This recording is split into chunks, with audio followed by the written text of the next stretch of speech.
have former council members Marty Jewell and Kathy Graziano.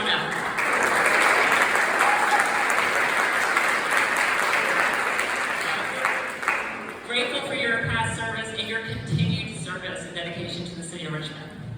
I'd like to start with gratitude to Dogwood Middle School and Richmond Public Schools for hosting this forum tonight. Special shout outs to Principal Jacobs, who is not here, but if you think that name sounds familiar because of Fox Elementary School, we now have two Principal Jacobs. That is Principal Jacobs' husband. We also have Vice Principal Scott and the fantastic security, custodial, administrative staff. Those are wonderful.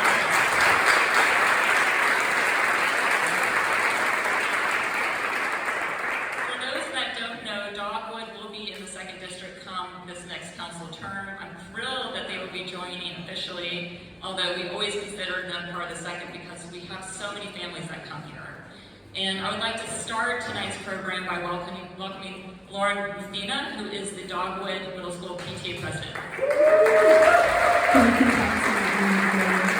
Hi everybody, I'm Lauren Messina. I was co-president last year and I'll be president of the PTA this year. And I just wanted to tell you guys a little bit about what we're doing.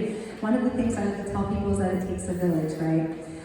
But you can't get the benefits of the village if you don't participate in the village, which is what you guys are doing tonight by participating in local politics. So thank you for being here and being here for the school as well.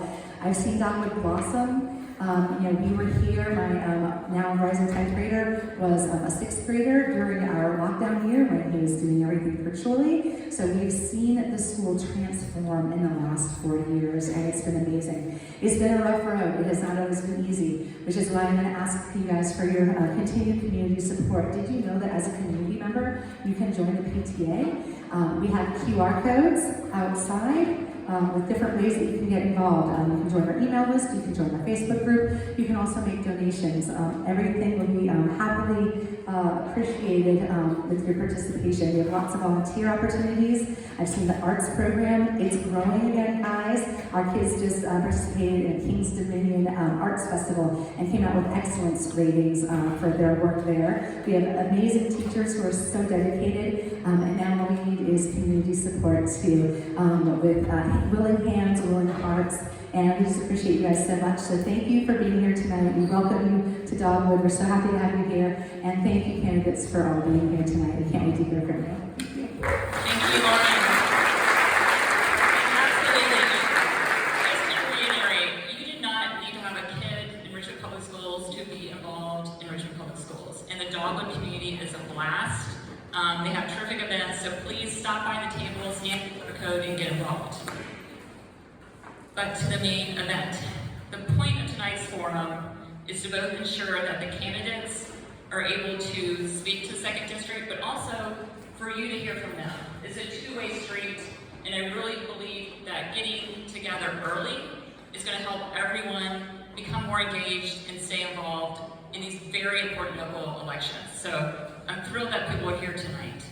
The questions that we have were submitted from 2nd District residents and the primary civic associations that represent the new 2nd District after redistricting. So those will be Jackson Ward, Carver, Scott's Addition, The Fan, and Downtown. I love you, Rosedale, and Sherwood Park.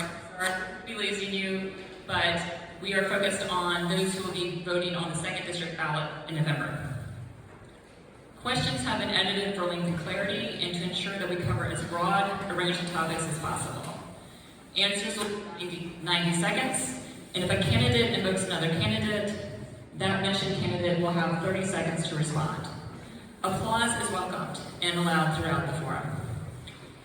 If you do not hear your question asked, it was very difficult to narrow it down, and obviously there are more important range of issues and topics that we all care about that can be packed into the Richmond Urban League forum that was Monday is available to be viewed on their Facebook page. So you can watch that forum. There will be countless forums this campaign season, I am sure. You can also go to the candidates' web pages. With that, we will start in alphabetical order with a 60-second statement. Councilor Addison, please kick us off. Good evening, everyone. Thank you, Catherine, for setting this event up together. I'm Andreas Addison, and I am currently serving on City Council as a neighbor district on the 1st District. I am both an entrepreneur, I am an educator, and I'm an elected official. I am a small business owner in Scott's Addition. I am an adjunct professor at the University of Virginia, where I teach entrepreneurship. And I, of course, am elected in my second term serving City Council. I have 16 years of experience serving the city. 8 as an employee, where I served and created a entry-level position and turned it into a nationally recognized leader in government innovation. But I was unable to be successful in implementing all the things I was fighting for, so I quit my job and ran for City Council. Over the last 8 years, you trusted me to do some big things. Together, I believe we've done a lot of work. We went from trying to fund RPS to giving them $88 million in new funding, increasing average teacher pay by $15,000 and building 4 new schools. We went from filling potholes to paving 80% of our streets. We also have gone from just trying to make sure we're having transit that works to now having fare-free transit, one of the best bus rapid transit routes in the country. Lastly, I think we also see we went from converting warehouses into apartments to now seeing cranes in the air all over the city. However, I also think that this growth has not been done yet. And my vision as mayor is to make sure that all corners of our city see the same growth, same investment, increasing their quality of life, and also making sure they see the same benefits we enjoy here in our 1st and 2nd districts. Thank you.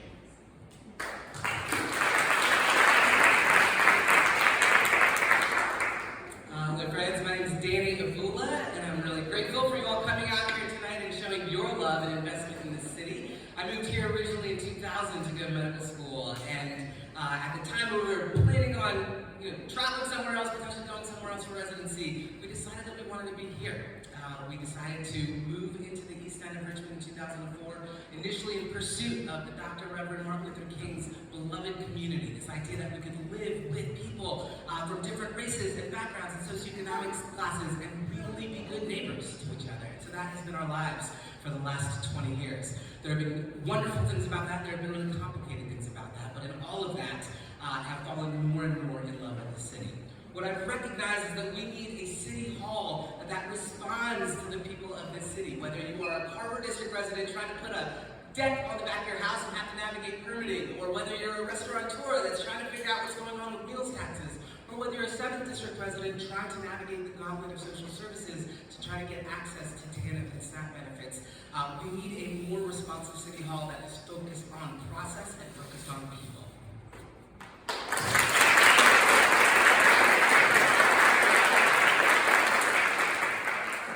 Good evening, everyone. I am Michelle Mosby. I am a Richmond native here in the city of Richmond. I am a business owner of 23 years on the south side of Richmond. I understand the importance of small business and big business and what it does to the economy and what it does for our city.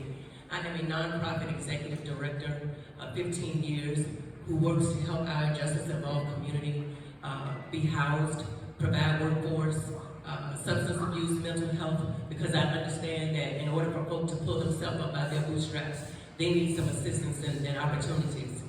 I am also a former city council representative from 2012 to 2016. In my first term, I became the president of Richmond City Council. We transformed our bus rapid transit. We transformed our port.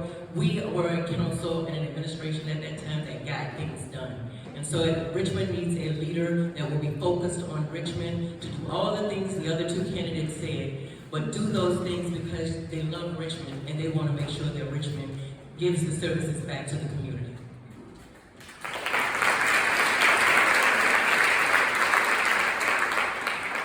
I am Maurice Snapper. I'm running for mayor here in the city of Richmond. I am a Richmond native. I'm 34 years old. I'm a graduate from Virginia Union University. It was hot. But with being there, I had to work under pressure to earn my degree. I was the first in my family to earn a degree in criminology and criminal justice and the bachelor status. Also, I'm a business owner, so I have a security firm. I have a roadside assistance company. I also have a company that assists individuals in just philanthropy. I just added to a DBA so I can help individuals. I'm a community organizer. Also, I work diligently to advocate for individuals in the city of Richmond. I I've seen it all. I do not work with individuals, population specific. I work with the youth. I work with the elderly, and then also I work with my peers. Ultimately, I know for a fact that innovative ways will be effective for our city coming up in this next fiscal. Thank you.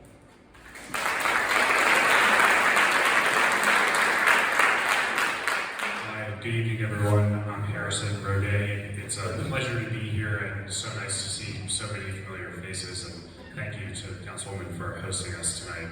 A little bit about me for those of you who I have not had the chance to meet. I grew up in Henrico County. My first job was right here in Richmond, working for Senator Tim Kaine, who teaches us that listening is the core value of public service. I spent many years in the private sector helping lead large organizations in industrial manufacturing through challenging change and opportunity. And more recently, I started a nonprofit organization here that supports our small business community by providing access to capital for entrepreneurs who are locked out of capital from opportunities with banks. I'm really excited to be here and have this conversation tonight. Our campaign is going to be centered on positive change for the future of Richmond, and I'm really looking forward to the conversation. Thank you so much.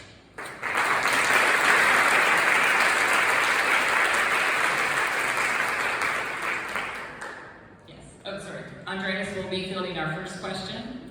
And I want to commend everyone for starting us off by adhering to the time schedule. So good job. You're doing great work already. Our first question comes from Gail, and I wanted to start with an education question because we're here at Dogwood, Richmond Public Schools. She asks, what is your personal experience with public schools, and how does that experience inform your approach to supporting RPS as mayor? This is a great question. Public education is, of course, the pillar of our city as a whole. For me, when I took office, when I was campaigning, I said very clearly, the best economic development investment we can make as a city is improving the quality of public schools. And I'm proud of the investments we've made. For me, being a public school product of Virginia Public Schools growing up as a kid, I know what good quality education can look like. And for me, what I think is important to do is make sure we understand what the teachers' needs are. What are they saying about their students, the students' families? What's going on in their home life? How can we make sure we're meeting the needs of every student? Because every neighborhood's different. And for me, the challenge we have is we look at things around funding. And I think we've done a good job catching up with funding. We're funding schools and we will continue to. But now it's time to look at what strengthens that environment of education. And I believe that starts with the neighborhoods, the communities.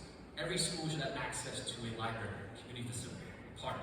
There should be after-school programs where they're able to play with their hands, be creative, learn things together. And for me, the quality of education is supporting our teachers and the kids that want to go to school tomorrow. And for me, that's what I did growing up. I was engaged with after-school programs. I did Odyssey of Mind, that growing up.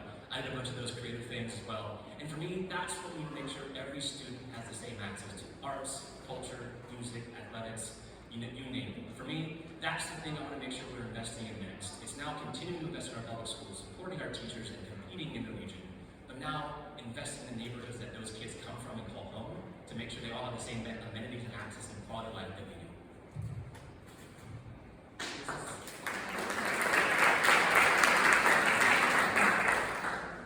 So this has been nightly around the dining table conversation for the better part of 20 years in the Avula family. My wife is a Richmond Public Schools teacher. She teaches kindergarten at Shepherd Elementary. We have 5 kids, all of whom have gone to Richmond Public Schools, some of whom are still there. And so we have been deeply committed to RPS. And we recognize that this is not just about our family, although that's 5 kids that I care deeply about, but it is really about creating the best opportunity possible for the 20+ thousand kids that attend Richmond Public Schools. And so I think investing in schools is just a moral imperative, right? It's a moral imperative for the kids that we're serving in our city, but also we know that this is one of the things that is holding our city, right? We've had so many conversations with families who's moved to the city, they have kids, but by the time their kid gets to school age, if they can't afford private schools, they're moving to the county, right? Fact of the matter is that's true only for families who have the ability to do that. There's so many other families, they're going to our Richmond Public Schools, right? And so this is not only about the kids, it is not only about keeping families in the city, but it is also a deep equity issue for those families who don't have the choice to go somewhere else. And so we've got to invest. How do you do that? You need a mayor who is super committed to ensuring that as much of the budget as possible is committed to RPS, to capital improvement and to staffing improvement. One of the things I hear over and over from my wife in a class of 18 kindergartners, 16 of whom are socioeconomically disadvantaged, is that you need additional staff. So we really need to think about that complement in the lower grades in particular, and we need to address what's going on in middle schools as well.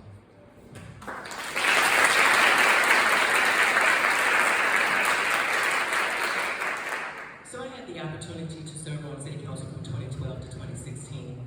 I also had the opportunity to be a mom, to raise a daughter who went to Richmond Public Schools, who graduated from Virginia State University, who also took career tech education while in school, who took one of my hair dryers from my salon to the college so that she could make her extra money while she was there.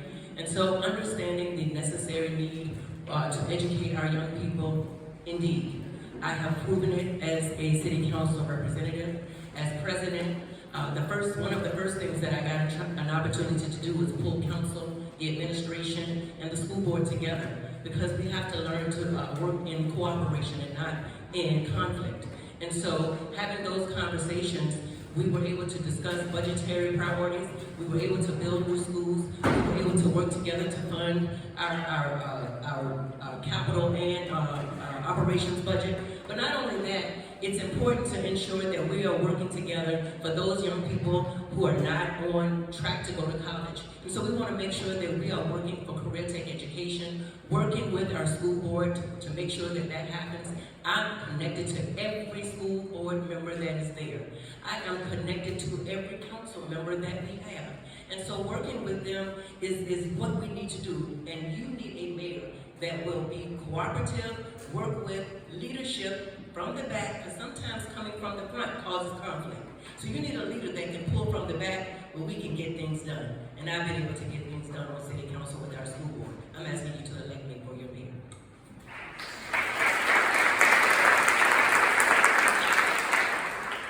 So I attended a slew of Richmond Public Schools, and if I start the name, I may miss one. One of the schools that I've attended was Carver Elementary School. Carver was a pleasant time. I've met a lot of individuals across the districts, and coming even from the 3rd district as well, because a lot of 3rd district students in the Gilpin Court attend Carver Elementary. And I did live in the Gilpin Court projects at that time. So with the experience across Richmond, I noticed from the south side to the north side that there were differences with books. There were differences with supplies. I mean, it just, I couldn't believe, as an adult, looking back at it, how much some of us just lacked in different areas. So with that experience, I believe I have peer research that will implement and work side by side with school board, where we can push for additional funding. I have innovative ways to add additional funding to our schools. But ultimately, it takes a leader as mayor to step down, step out, and go into these schools. One school like GHB is over 100 years old, and it still hasn't been revitalized. I'm sure asbestos, mold, and all sorts of ailments exist in that school. We have to move an equitable allotment across our schools. Thank you.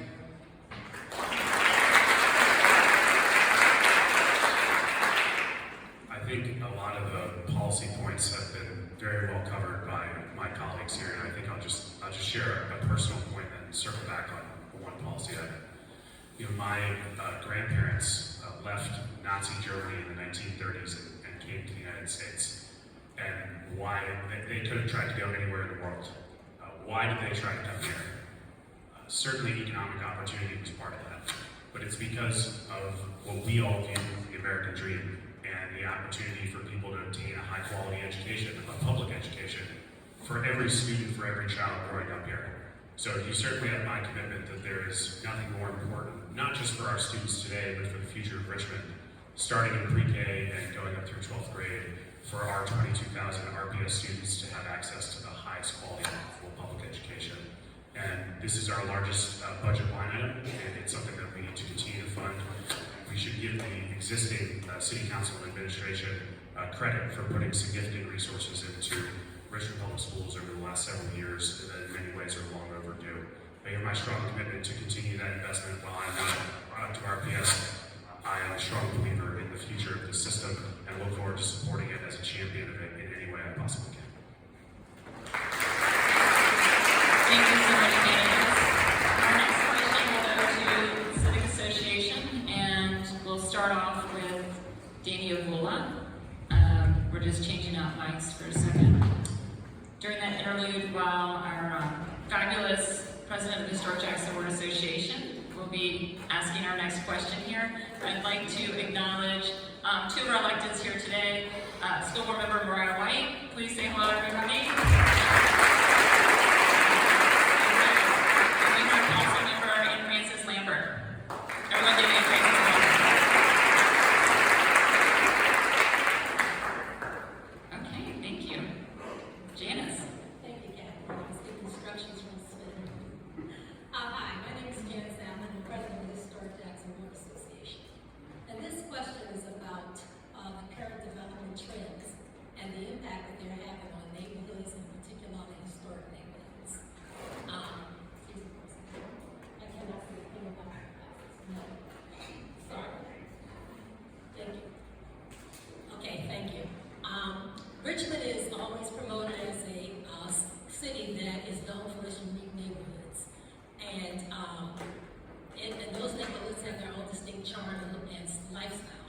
Now, Jackson Ward, which is one such neighborhood, is a National Historic Landmark, as well as one of our old and historic neighborhoods in the city. It's located between the two ECU campuses, and it is in close proximity to downtown. I say all of this because it is also identified in the Richmond 300 as an area for growth with emphasis on density.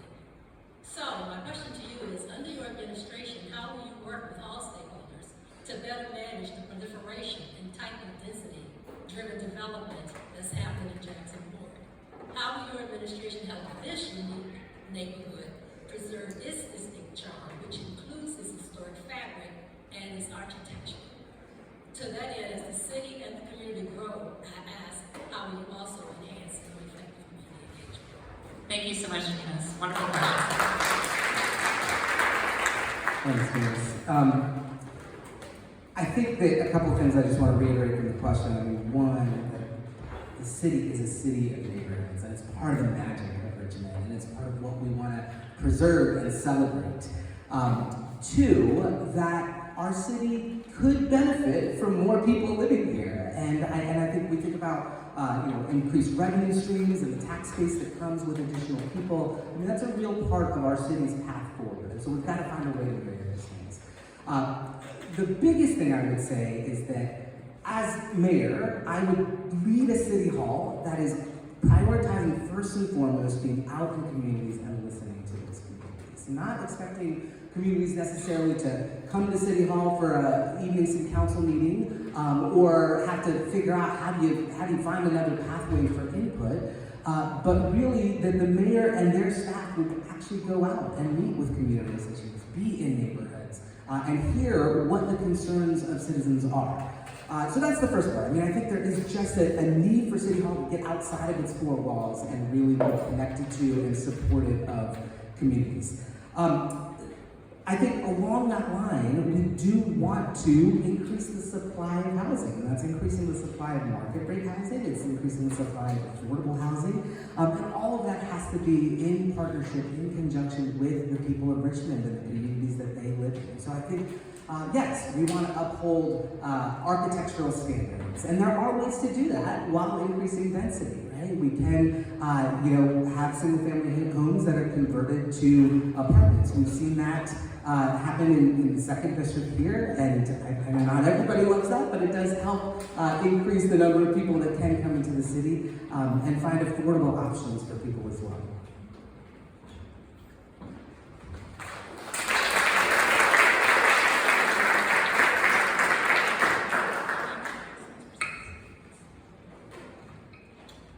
As a Richmond native, I believe that it's one of the unique things that sets me apart from many of the candidates because I understand the balance between preserving history and moving us forward.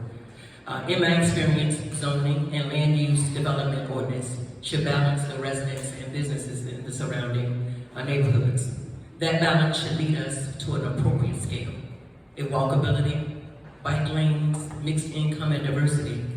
As mayor, that is how I will begin to grow a One Richmond, through a lens of balance between preserving our history.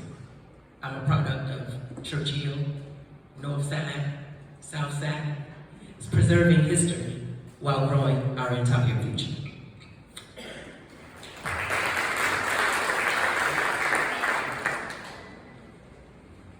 To balance residential and commercial developments with preserving places like Jackson Ward, I will implement and enforce zoning laws that protect historic districts while allowing for thoughtful development. I will involve residents and local businesses in planning processes to ensure development projects reflect character needs of the community. Offer incentives to developers to preserve and incorporate historic elements into new projects, promoting, developing, and making it more accessible for the residents in that area. We have to uphold the fabric of all history in Richmond, because that's what makes Richmond, Richmond.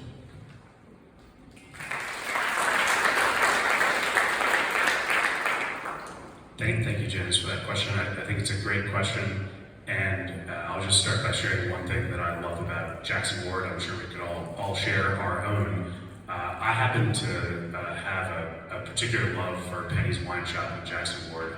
I think anyone who hasn't had a chance to go there and have a nice dinner, they undersell themselves by calling themselves a wine shop because they're a full-service restaurant. Penny's is owned by two wonderful entrepreneurs who I've had the good fortune of working with through Bridging Virginia, an organization that I started, and we helped sustain and grow the small business community in Jackson Ward. The folks who run Penny's succeed principally because of their hard work, ingenuity, drive, and creativity. We're fortunate to be a small part of that story. So I love the area, and it's one of the wonderful neighborhoods that makes Richmond so great, as Dr. Abula alluded to. I think your question about preserving the balance between density and preservation is an absolutely fantastic one. And the only solution that I really know of is to push those decisions down as close to the neighborhood level as possible. I think if we're not listening to the people who live in those places now, with particular care for folks who are in danger of being displaced, then we're not doing our job as civic leaders. So thanks for the question.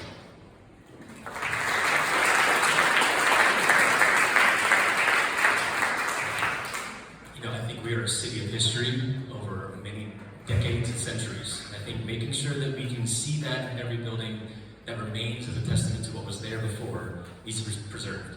I've been frustrated because I sit on the planning commission, and I've had projects come before us where the decision on the plans for that site have already been made. And I think to me, what you're asking for is, can the city put history first before a developer comes and wants to demolish it? And the answer needs to be yes. We should take a page out of the book of Charleston, South Carolina, where you can see all the old buildings that used to be in that port city remain. Now, they've all been mostly updated. They have new floors and roofs and expansions upon it. They can preserve history while also supporting infill and new investment without destroying it and erasing it. It is up to our next administration to put those incentives before we ask for them. I don't want to wait for history to be threatened to be demolished again, to remember its history and its importance for our city's history. For me, I want to put it and say, look, if a building was built before 1950, it's historic. And before that project can go forward, it must go through incentivized aspects to say, save the facade. Before that developer goes in and puts a plan together, make sure they know what we expect them to do. And the underlying zoning should respect that. It should not allow for big density for it, because with Jackson Ward, I believe density belongs along Broad Street, not within the neighborhood fabric of what used to be some of the most amazing Black historic neighborhoods of our free part of our state's history. For me, I want to make sure we see that and remember it in every single thing we do. For me, I've seen when we don't have those incentives in place, and as mayor, I want to make sure we put those in place from the beginning so that you know we're here to listen to your history and make sure it's known and saved.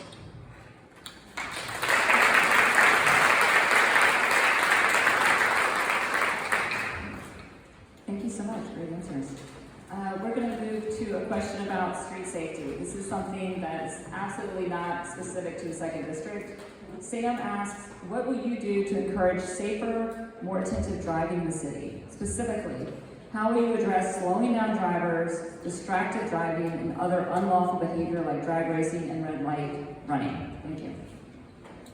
Great question. The city has invested in our Vision Zero, and as mayor, I will continue to support the plan. We want to get as close to zero fatalities in our city as possible.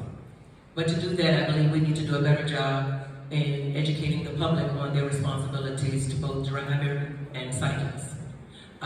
With that, after educating, we need to make sure that enforcement is enforced. That where our drivers, our drivers are breaking the law, spinning the wheels, we're not doing that in the city of Richmond. I have been down to the marketplace and I've watched wheelies, and I'm immediately getting on my phone to dial 911. Yep, I'm a tattletale. I'll tell on you. I call 911 because that's not what we're doing here. We want a safe downtown, and so making sure that we are working the vision plan. Let's not just continue to put plans in place and they just be a plan. Let's work the plan, but also make sure that we are providing information so that people are clear on their responsibility, but also enforcement, making sure that we are truly enforcing the laws that says this is not what we do here in the great city of Richmond. We want safe streets, and so in doing that, we need to do all three things and then some more. Thank you.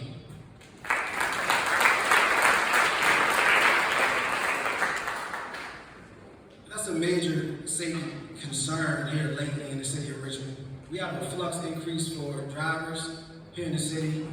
I've witnessed individuals that have road rage.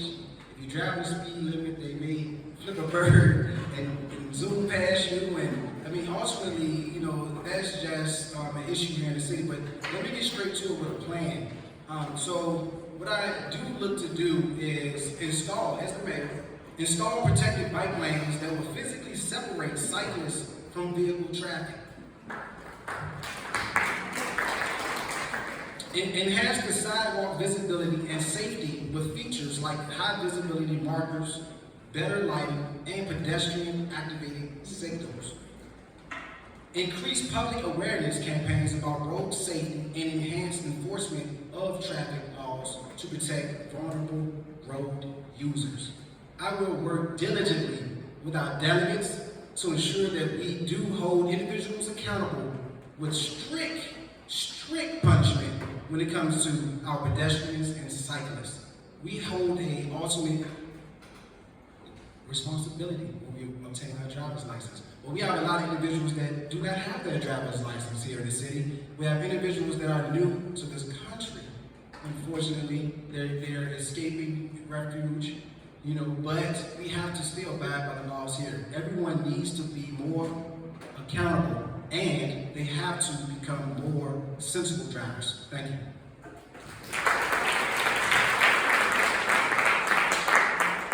I think we should start by saying we know that what we're doing currently is not enough. If you stand in front of Carver Elementary, where work has been done to try and slow down vehicles, it's not adequate. If you drive down Monument, where it turns into Franklin around VCU, we know folks are still going really significantly faster than the speed limit. So these are issues that, despite some of the investments that have been made, have not been fully solved. We do need to invest more capital into projects, whether they be speed tables. I support some of the work that's going on with installations of cameras around schools. We have not just we have Vision Zero as a policy statement that Councilwoman Mosby alluded to, which I completely agree with. We also have to have some kind of different way about talking about protecting kids around schools. I mean, and no pedestrian death is acceptable ever. But if we're not taking extra precautions around where our kids are going to school every day, I think we're missing the key opportunity. I agree with many of the other points that have been raised about supporting investments in multimodal transportation. I think the exciting thing that we all see around us is this is something we can get done. If we put the priority and investment around it, we're seeing in parts of the city that where the investments are made to slow down the corridors, but they do work. So let's keep doing that. Thank you.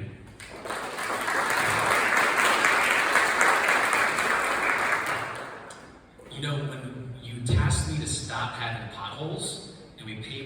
streets and make people want to see how fast they can go on. And the challenge we have is now, how do we combat that? We've got a behavior issue. And I think to me, when you look around the city, it's really hazardous to be a pedestrian, it seems, right?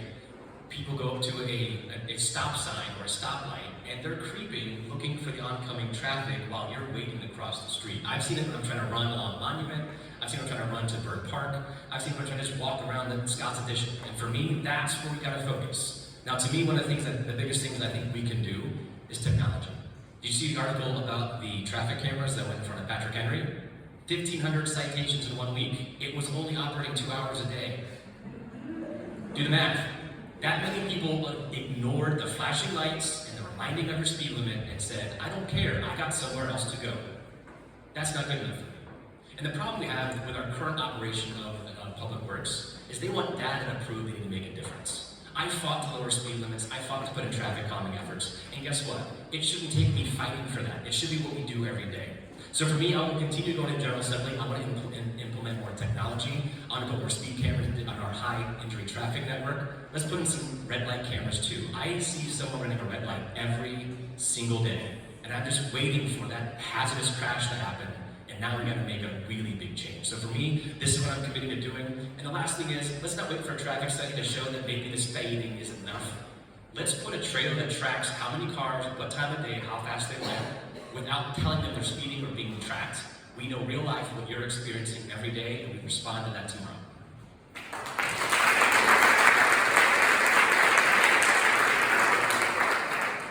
I think there's certainly an aspect of this that is a behavior issue. There's also an aspect of this that is a design issue, right? We have, in many of our neighborhoods, the streets are too wide. They encourage cars to just fly down. I live in Churchill. Jefferson Avenue is an example. It's a super wide street, and there have been efforts to try to calm it, right? There are a bunch of traffic circles, but there we have an execution problem, right? Because some of those traffic circles are so tiny that you can still go 45 miles an hour and beat right between them. So I think part of the answer is going to be better design of streets, narrowing streets, bike lanes, and you know, even the placement of trees to really place make and slow the traffic and increase walking and biking. Some of this is also investing in our mass transit, right? Like if we had a better bus system, we would have less people who needed to rely on cars in and out of the city. And so that's another way to calm traffic in the city. Wonderful, thank you so much. And our next question will be from Scott's Addition. We have the Scott's Addition President, Rob Long. Thank you for joining us tonight. Thank you all for being here. Affordable housing is obviously a big issue across the entire city, so I'd love to hear specifically your plan for that. And also, a question, does building new housing of any kind and at any income level make existing housing more or less expensive? Thank you for that question. While building new housing generally helps stabilize or lower prices by increasing the supply, the specific impact on affordability for Richmond residents depend on the type of housing, the location, and local policies. In some cases, new housing developments can lead to gentrification, where rising property values and improved amenities attract higher income residents, potentially making the area less affordable for the current lower income residents. And some of the ways of resolving that, I look to impose local policies that can ensure zoning laws and affordable housing mandates play a crucial role. Affect policies that can ensure that new developments contribute to overall affordability rather than increasing property value. As mayor, I do look to put a cap on that. It's pushing out Richmonders. We need to retain Richmonders. We do not want to have Richmond open as a floodgate where individuals move here and they love Richmond, but they have to move because the home they purchase exceeds the value of accessibility, but the taxes drove out. So ultimately, as mayor, I do look to protect that and to keep Richmonders. Also, that will increase our revenue. We can embrace Richmond. And we are the river city, but we don't want you flowing through. We want to hold on to you. So let's build a dam and make sure that we are able to hold on to you, Richmonders. Thank you.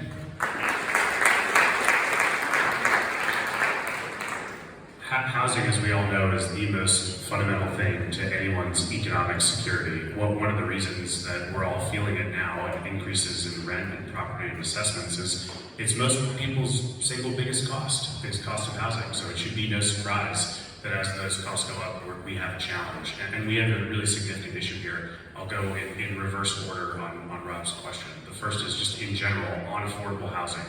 Right now, I don't believe our city is investing enough in the creation of new affordable housing, particularly for people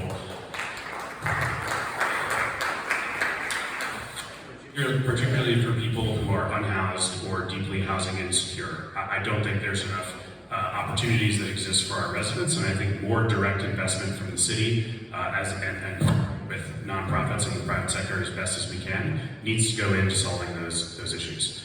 With respect to the question about whether or not more housing increases or decreases the price, I think Maurice hit the nail on the head. It depends on the neighborhood, it depends on the situation. I happen to live in a part of the museum district where we have a combination of single-family homes and very high density in other homes. I don't know that the creation of any particular type of unit within the character of the neighborhood would be guaranteed to increase or decrease the price of houses around it. So I think it does depend. But fundamentally, big picture, I think we need a mayor who understands that there are thousands of people in Richmond who are struggling with this issue right now, and that the knock-on effects are very expensive as well. Thank you.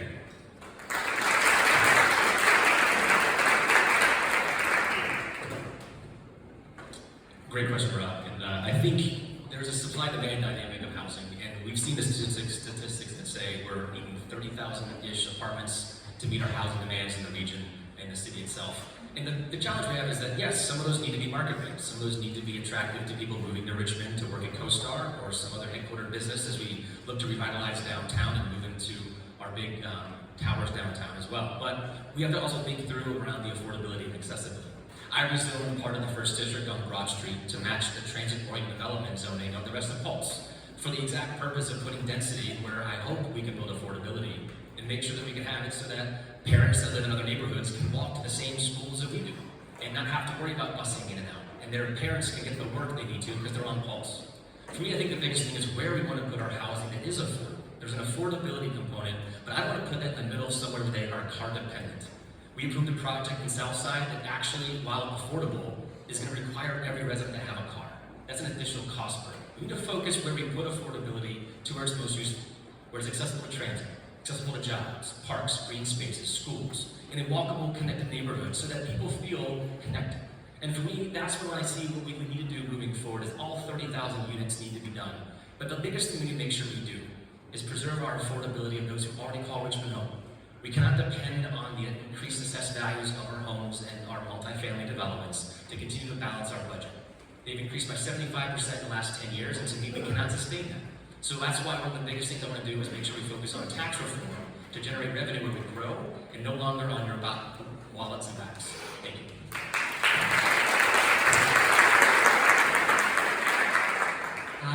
Definitely agree with a lot of what, I'm your fifth on this question. It's tough to add anything. I feel like in the macro, obviously more housing will actually improve the supply-demand curve and actually create both opportunities for more market rate and, as everybody said, more of a focus on affordable.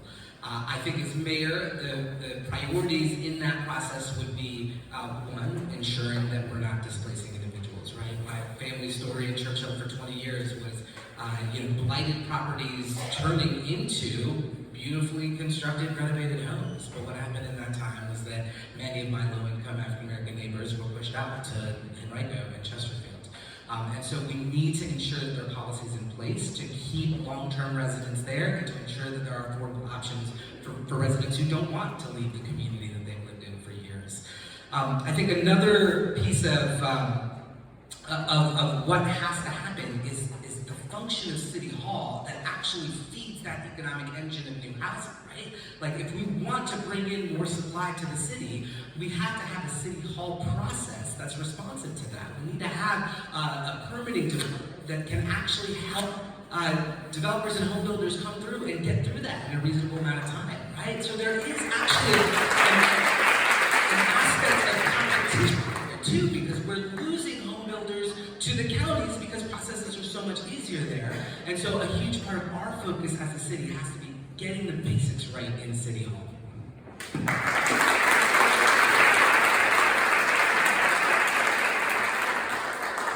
So we do have an affordable housing issue here in our city. The admin, administration, and council have declared that we are in a housing crisis. So as mayor, I will continue to bring solutions. People of Richmond, I served on council for 4 years. My response is I didn't have time, I wasn't able to get it done. We, the Mayoral Land Trust, became a real reality in the city of Richmond 4 years. The Affordable Housing Trust Fund became a real reality in the city of Richmond 4 years. We have built partnerships with developers. What we need is a database so that we can know what those partnerships really look like. I don't know what the developers, how many they have, how many affordable housing units they have. So we're not building affordable housing for decades because we're not clear as a city on who we have as partners and how many affordable units that we actually have. The Mayoral Land Trust just built their 100th house. We need to ensure that we are working with our partners, that we are being better partners as a city, that we are getting back to the basics, that we're making sure that our permitting office is working, but we also need to make sure that we are choosing a proven leader. I may not say it the way you all think I need to say it, but on 4 years, I got a lot of things done on city council that move the city forward. And so I'm asking you to choose a proven leader. State leadership and city leadership are not the same. It is an intricate moment in time, and you need a proven leader to take Richmond into her next chapter. Thank you so much. All right, we are going to bring a question from our Carver Neighborhood Association President, Jerome. Excited to have you here. I don't think I can see with my glasses on. Because Carver is a high-density, short-term residency community, there are ordinance and codes on the books that are not being enforced that impact the aesthetics and the quality of life in the community. Examples include limitation on leaving the trash cans on the street or the sidewalk, the sound noise ordinance, short-term rental regulations.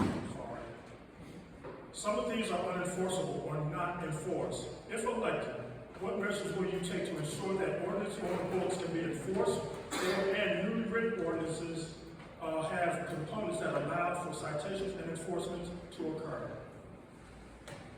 Thank you.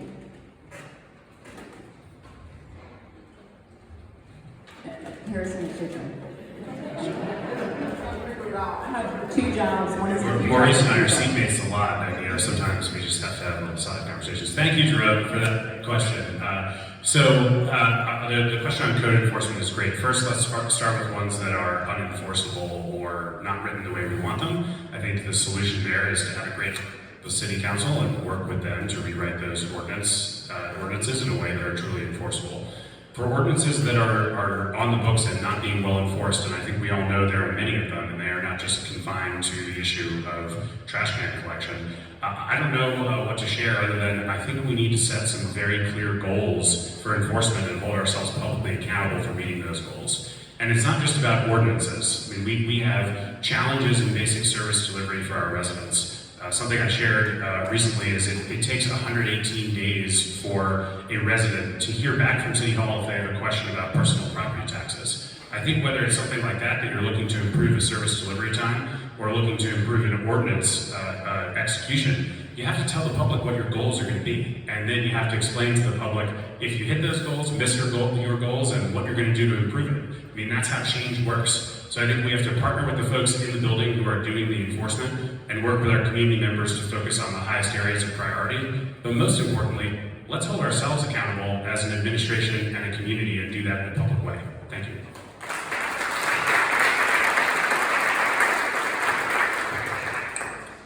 So I was there throughout the entirety of creating a short-term rental ordinance policy. And wow, there were so many debate topics. The details of this policy were debated for a long time because it's a really important issue.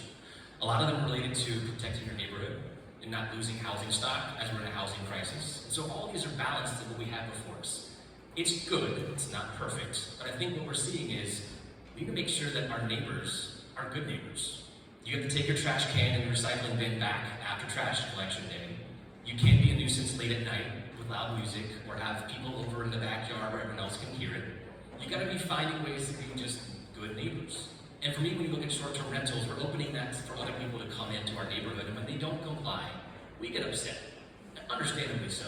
We should be enforcing that the same way we do for anyone else that lives in your neighborhood already. And the fact that's not happening, and having a level where you're just complaining about it, we gotta do more. And it relates to enforcement. And I wanna make sure that we know that we are seeing and tracking every day the active short-term rentals that are available on VBROs, Airbnb, whatever other format platform there is. And we're making sure that they've submitted their paperwork properly to the city to be a registered short-term rental. We can no longer let that be done without having a consequence either. If they're not registered, not following law, there's a punishment. There's a fine, there's a fee, there's an inspection. Don't wait for you to complain about it. We should be proactively going out and making sure this is being done the right way. I've got several problem aspects in my neighborhood and over in the museum district where this is happening as well. We have a problem enforcing the laws that are already on the book. It's time to put the investment into making sure that's done and complied with for everybody. Thank you.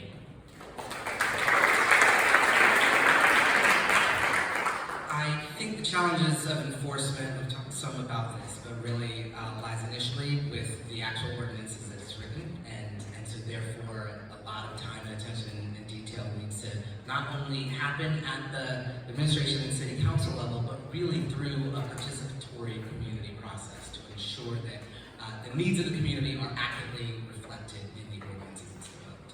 And then the second is on the regulation side, and I'll be honest, I think that in an ideal world, there would be passive surveillance, there would be passive enforcement regulation, but we don't have the resources in city government for that to be the case. And so I think in many of these cases, there is going to need to be an identification and sort of complaint-driven response to regulation. And so, part of the role of City Hall in that case would be ensuring that 311 is being responded to, right? 311 is a really great tool and needs to, we need to make sure that we have the capacity to be able to respond to those in a timely way. But some of the building blocks are there.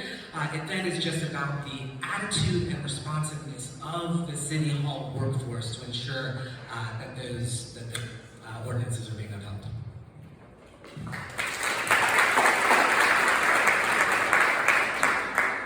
So I believe we all can agree that it's a back to the basics type of moment. Going back to the basics is key to enforcement. In my first 100 days, I'll be evaluating personnel and engaging to see where we are and where our needs are. I will ask our directors to bring me policies, processes that have prohibited the city from providing excellence in services, excellence in enforcement. Again, 2nd District, I'm a resident of the city like you are, and I have an expectation of excellence from my city government. I will be working to ensure excellence becomes our new norm. My administration will implement what is called teams. I'm not sure if you remember, it was here way back when. But this initiative builds stronger partnerships among the neighborhoods, the businesses on the corridor. It works with the nonprofits. It's not just something that's district-oriented, but it's the entire corridor, so that you're having an ongoing conversation with government, so that we can have an outcome that we can have continued conversations so that our outcomes can work for the people of Richmond. We've got to bring back this moment in time where we are conversing with the people of Richmond. And so I am a listener. If you hear people that know me, I am a listener. I believe in listening to the people of Richmond and then going into our offices and having our conversations, but then bringing back real results that's going to impact your daily lives. And so again, it's going back to the basics.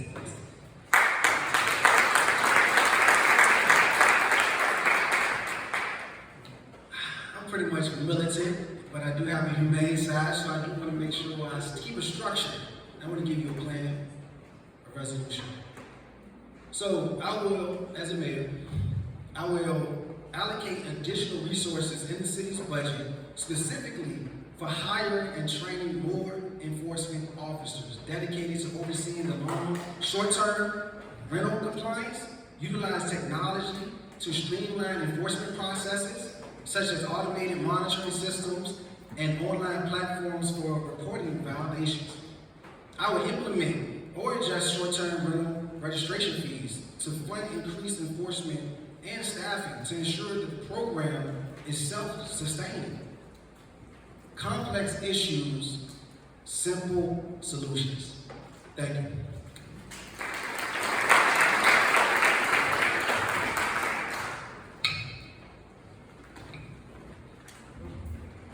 All right, thank you. We did have an extra mic at one point, but this is fine. All right, we are going to stay on city services here for a moment. Stephen asked, what specific actions will you take to improve the culture, systems, processes, and accountability for city departments to better serve residents and businesses?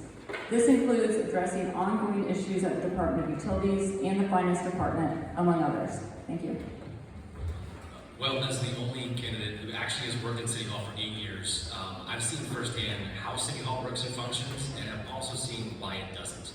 During that time, I led some really cool projects. I actually helped create our open data portal in 2015 and got a Governor Kovitz Award. None of you probably know that exists because it wasn't utilized, and I left the next year to run for City Council, and when there's no one else in City Hall to do that work, it kind of falls apart. And that's the problem. I think that we're not empowering our employees to really deliver the things we expect them to do. You know, as an employee, I thought through that with technology. We're a very technology-averse organization. Let me tell you a sad, real, updated story. When the whole meals tax situation happened, I did a tour of finance, and they showed me that they had to go manually backdate every payment for every business until they got to the original first one that created the problem. That spent over an hour and a half for one person for one bill to get to the result of it. And do you know why? Because everything they deal with is paper. Everything they deal with is a form or paperwork piece of that process. In fact, they showed me this private secure room where they keep all of your checks in case you call and have a problem with the bill that didn't post. That's got to go. That's why the 3 things we do in City Hall are invest in technology, modernizing our systems and operations, make sure it's not by department, make sure it's about functionality and purpose. We also invest in our people.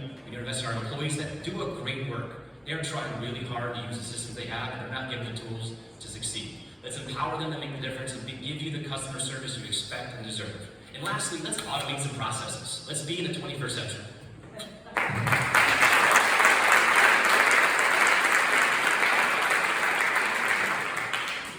I think Andres nailed what needs to happen. I'm going to talk about how that actually happens, right? Because, and I'm going to do a little preface here. This answer will not be sexy, but it is what needs to happen in City Hall, and what has not been focused on, which is the change of culture in City Hall. And it starts with leadership, and it follows through with accountability, right? So job one is to come in, to do a national search, to bring in a CAO, and then to look at each of those at-will department heads, and to evaluate their performance. Now, the issue though is this is actually much deeper into the organization, right? I think we've all had our own anecdotes about how it's deeper into the organization where people are actually struggling to get a response, or somebody on the front line can't make a decision that helps a customer. And so what actually needs to happen over time and over years is an investment and training in the managerial and supervisory lines of the organization, teaching them how to actually use HR policies effectively, and then starting the work to document folks out when they're not delivering for the people of Richmond, okay? I have spent 15 years as a leader in both local and state government, and again, it's not sexy work, but it is what needs to happen when an organization is not functioning appropriately.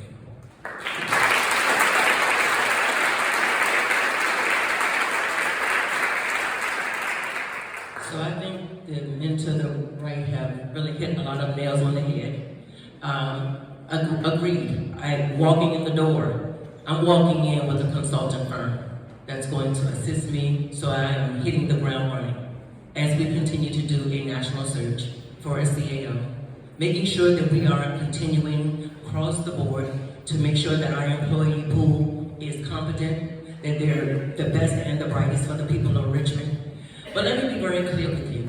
I am not on City Council, but I was working every day behind the scenes with the meals tax issue, bringing support to those restaurants that had a meals tax issue, finding solutions because I have kept relationships in City Hall, so I'm able to have those conversations and able to provide solutions for us to rectify our erroneous issues that we've had in City Hall. Again, leadership doesn't have to necessarily be in a place to be leadership. Leadership can get more done when they're the mayor being the leader. I am the leader for Richmond, Virginia, and I can take Richmond into her next chapter. I have taken Richmond into a chapter with bus rapid transit, changing our port. I'm asking you to trust a proven leader. Don't trust articulation. I may not sing the right soprano, but I am a woman that can take Richmond safely into her next chapter and do it so that the people of Richmond can be excited about being a Richmond.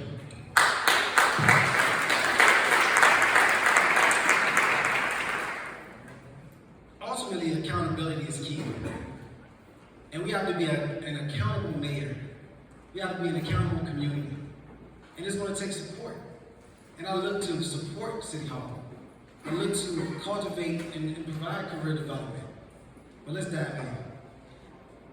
To improve the culture, systems, processes, and accountability within the city departments, I will take the following actions. I will conduct regular performance audits of all city departments to identify efficiencies and areas for improvement. I will implement comprehensive customer service training programs for all city employees to enhance the responsiveness and professionalism. I will use technology to streamline processes, such as implementing an integrated CRM system for tracking and responding to residents' inquiries and issues. Establish a clear, accountable measure and performance measures for city employees and departments with regular public reporting on progress. Create a robust mechanism for residents to provide feedback on the city services, ensuring that this feedback will be used and drive us forward. It's essential that every single one of your voices are heard. As a community organizer, I pushed for that every day. As a community organizer, I pushed for the meals tax issue that plagued the company that's over Southside, and I look to support the City Hall in every way I can. Thank you.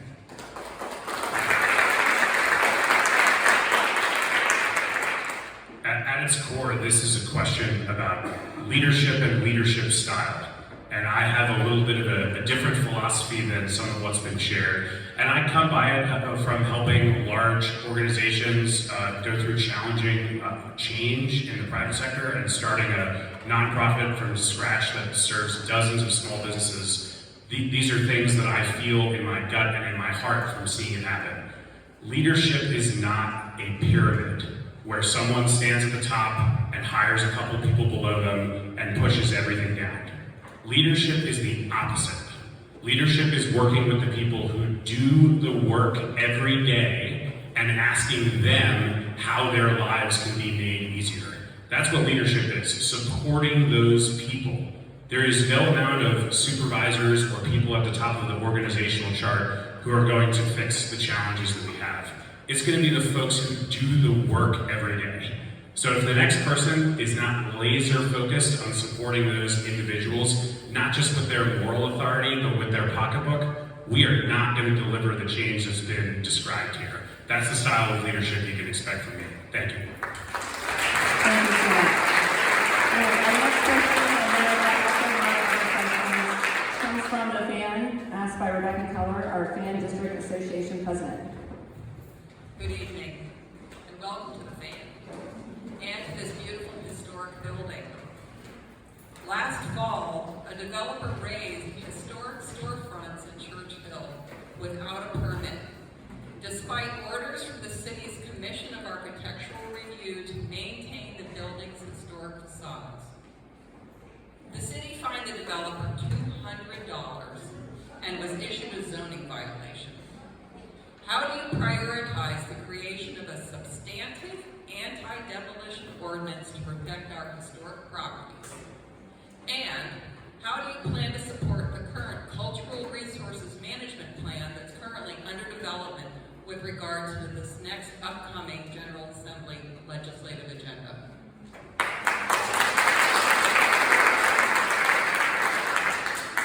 I'll first say our history and our architectural detail is just part of, again, what makes this city beautiful, and we need to do everything we can to preserve that.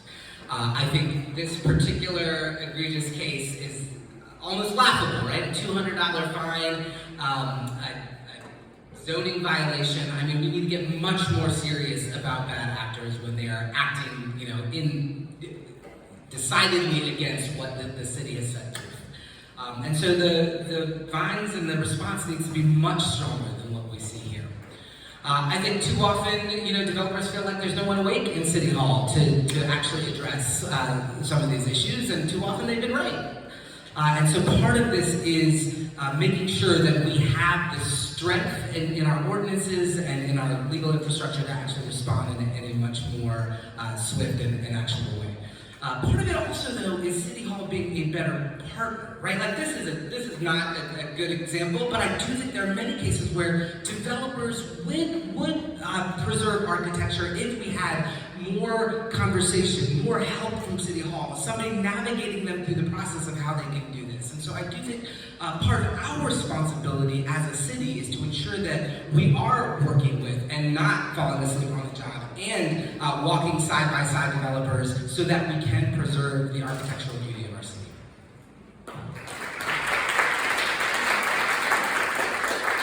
Again, I'm a Richmond native, and so understanding preserving history, I do. But even more than being a Richmond native, I am as funny acting about my area as you are. And when I say that, I'm saying my parents live in a subdivision that has an association. I moved them there because my dad will take the old toilet and put the old toilet in the backyard because that's just kind of how he does it. I don't like it. So I moved them in a place where you can't do that. That's against the rules. It's gonna cost you if you do that. You don't want to have to pay out anything, so he's going to make sure that, and he's 86 now, so he's not quite doing as much.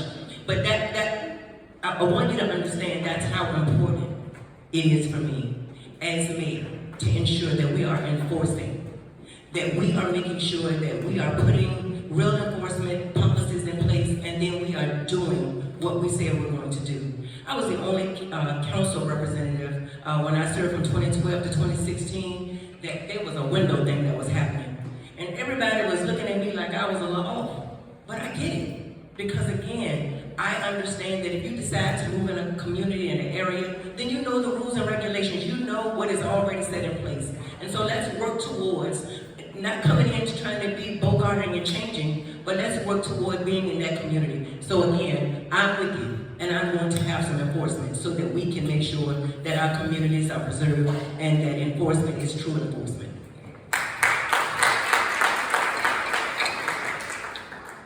So, as a community organizer, I recognize the importance of history. History is priceless. History can't be replaced. We have to embrace, we have to remember why that establishment is there, what was the actual remnants and representation displayed.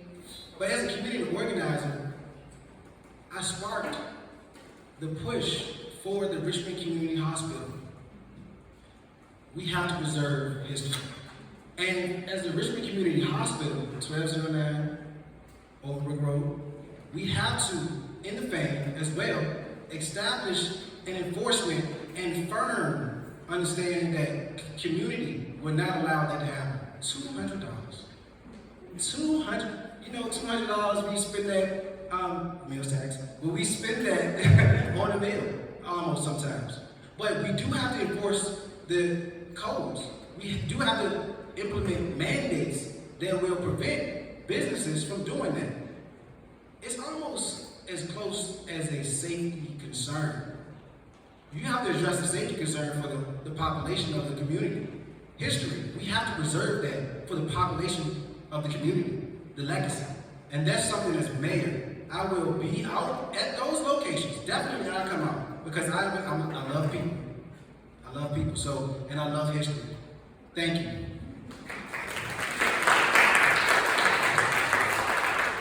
I think first and think first we have to acknowledge what's happening in the city.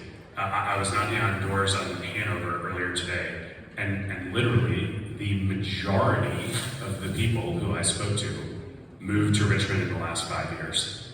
There are a lot of people here who are new to Richmond, and some of them are coming into new properties, and some of them are coming into properties that have existed for a long time.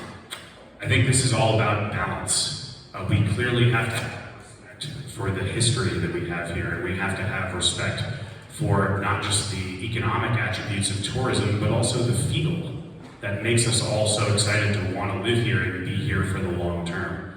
On some of the specifics that were asked, I think many of you know, and maybe some of you participated in the Richmond 300 plan as it was drafted, and now the community is coming together again on the Resources Stewardship Plan, which if you're interested is available online and has lots of opportunities for public comment. I think if you're interested in this subject, you should go on and share your views, because that's what developing consensus community is all about. So I recognize that balance is not a soundbite or a tangible answer, but I think we all know in our hearts that is what we have to strive for as Richmond continues to be a growing and attractive city while respecting the people who have made Richmond Richmond for generations.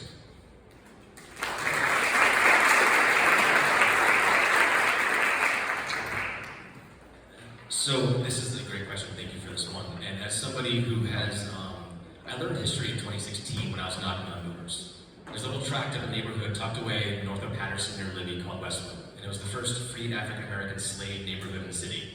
And you come across it, and it's just a beautiful fabric of a neighborhood. And I met and learned the history of that neighborhood and learned that Daisy Jane Cooper bravely walked up the steps at the West Hampton School across the street by court order in 1961, breaking the racial segregation line for Virginia schools. There's not a marker, a sign, anything making sure people knew that historic moment happened right there. And guess what happened before I took office? Of course, threatened to take down that building. I fought really hard to preserve that building. What I learned was that because preservation was not required in the transfer of the property from the city to Bon Secours, it could be anything they wanted it to be. And therein lies the problem. If we really care about history, don't let the threat of it being erased be why we care about it. Care about it today. Remember it now. Put those stories in the forefront of what we do every day. Because to me, what I said during Janice's question at the beginning about Jackson Moore is what we need to do. Let's incentivize preservation and historic renovation from the beginning. Put the expectation that any building built before 1950, I expect and I demand you to preserve it. It has to be part of that building. Look at the new General Assembly building. The old General Assembly building still stands in some remnant of what used to be there. Let's do the same thing for every neighborhood that's historic, and let's put the money where it matters, because what happens is developers need to know from the beginning that I have to save this building, not wait for you to tell them to.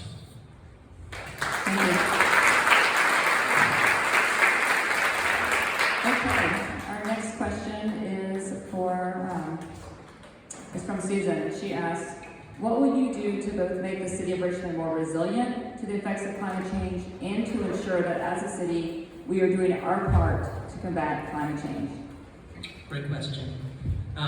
Climate change requires a leader to think about preparedness. And as a former city council president, I had the opportunity to work with an administration and a council that were doers.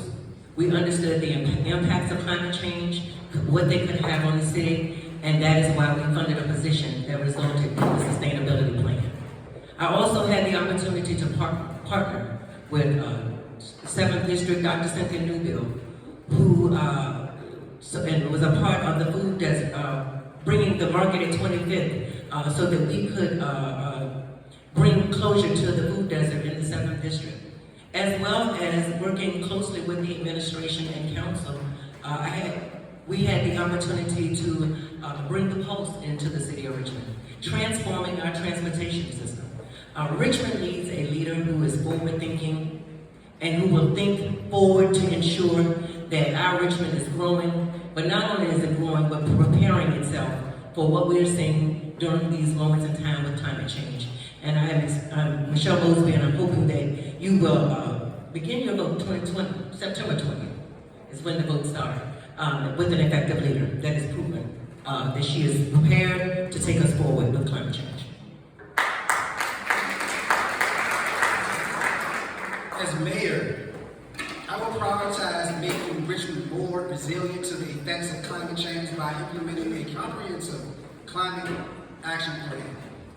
This plan will include investing in green infrastructure, promoting energy-efficient programs and renewable energy projects to reduce our carbon footprint, expanding and maintaining urban green spaces such as parks, enhancing our emergency preparedness and response systems to better handling extreme weather events, including developing comprehensive evacuation plans and community resilient hubs, educating and engaging into the community. The climate change will become more sustainable. It will become more of a practice to ensure a collaborative approach towards resilience. I know all about resilience. I was a foster carer. I strived, I pushed. I am here. I will push further. I will push harder for everyone's voice to be advocated for. I'm not here by chance. I'm not here by luck. I am Maurice Nemeth, and I'm here to be your next mayor, and I will push for climate change. Thank you. This is one of the key questions of our time, and I'll share something that I think is lesser discussed but needs more attention. I think we're all aware of the many important organizations that do wonderful work around Richmond, working to install solar panels, great organizations like Southside Relief and others that do wonderful work on climate change mitigation.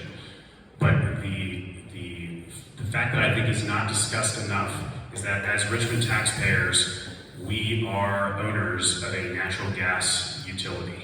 And we may know that in somewhere in our brain because we pay the bills, but that makes us different. There's only 3 cities in Virginia where the city owns its natural gas utility. And our natural gas utility leaks scary amounts of methane into the atmosphere every single day, which is 10 to 20 times worse for climate change than carbon dioxide is. So I'm always drawn to things that are industrial related, given my background in industrial manufacturing. As leaders of the city, you have to be responsible for fixing that problem. I haven't done the math, perhaps someone has, but I suspect that is the single biggest thing that any leader of Richmond could do in greenhouse gas reduction is to stop the leaking of natural gas from Richmond Gas into the atmosphere every day. And I'd encourage you to learn more about that and reach out to the organizations that have been great advocates on that topic. Thank you.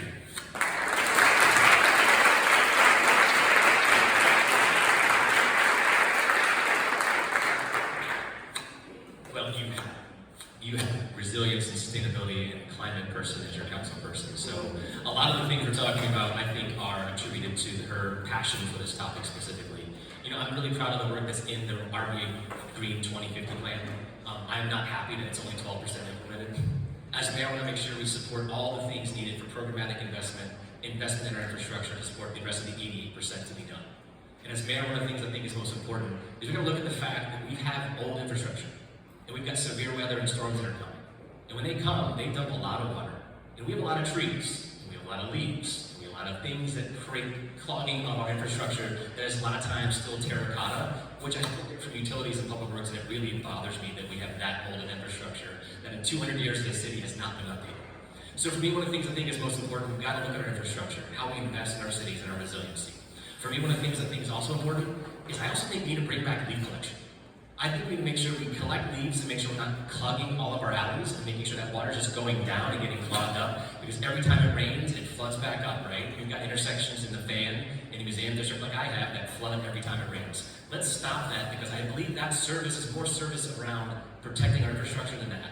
And for me, that's one of the big things we can do to focus on that outcome. The last thing is, let's plant some trees. We have heat islands all over in former red line neighborhoods. The solution is simply this: plant more trees.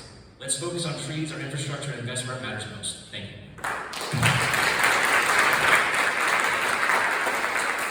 Well, I'll start with the fact that we have a really good plan, right? RVA Green 2050 is a really good plan, and we need to support it more robustly. Thank you again, Councilwoman Jordan, for driving a lot of that.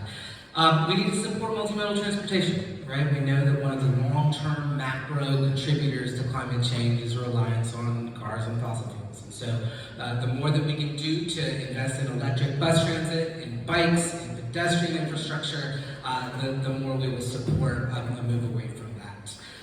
Agree with Andres, aggressively plant trees, especially in the south side. I don't know how much time you guys have spent over in the 8th and 9th, but there's a real need for tree canopy in those communities.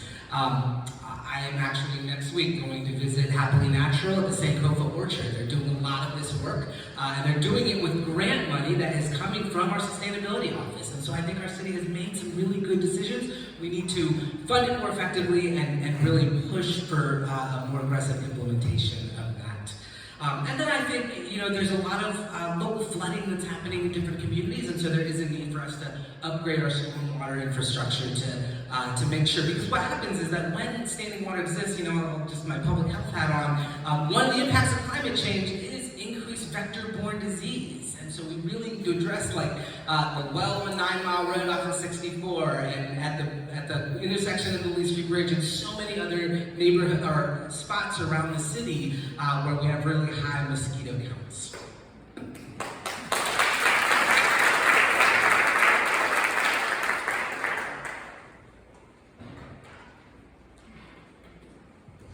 Thank you so much.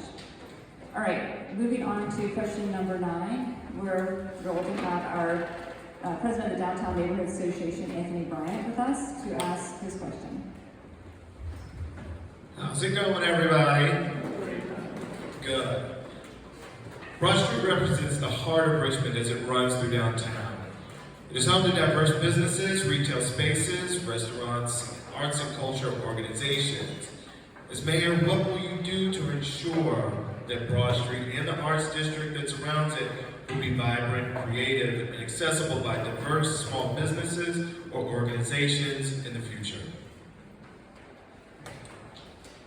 All right, so I just want to make sure this is 9 or 10.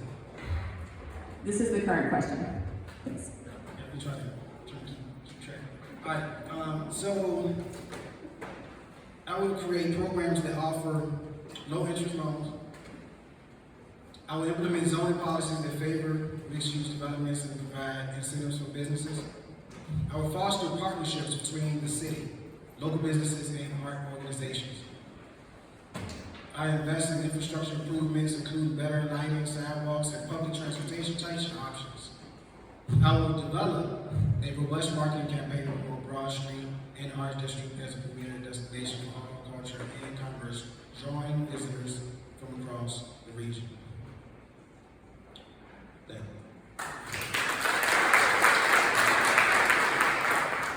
Thank you, Anthony, for that great question, and thank you to the Downtown Association for inviting me to spend some time with you guys recently. I appreciate that. I just will briefly double back before answering this question. I do just want to acknowledge an important thing I should have said about Richmond Gas is we should celebrate one strong step forward, which is the administration recently did secure a very large grant from the federal government to begin to start some of that patching. So don't walk away thinking the sky is falling or the problem is unsolvable. There's plenty more work to do. With respect to this great question, there are so many reasons we all love Richmond, and fundamental to what I've had the opportunity to spend time on, and I think fundamental to our love of the city, is the small business community. And I couldn't be prouder to have spent so much of the last 5 years working with small businesses all across Richmond, not just on the Broad Street corridor, but all over. We know that we have to do more to support small businesses here, and it breaks my heart when small business owners say, I'll be glad to open a second location as long as it's in one of the counties and not in Richmond. We need to do more, not just at City Hall, but as a community to support our small businesses. We've all seen that shopping local is really important, but there is more we can do. We can tell our leaders that we need better service delivery with respect to permits. We can tell our city leaders we need more support.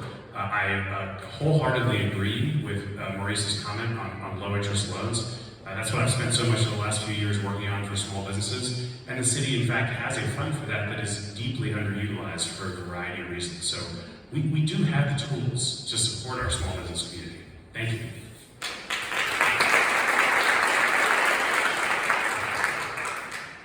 I think Filling Broad Street has been a priority for years. This is not a new opportunity we have, but now we see a lot of activity.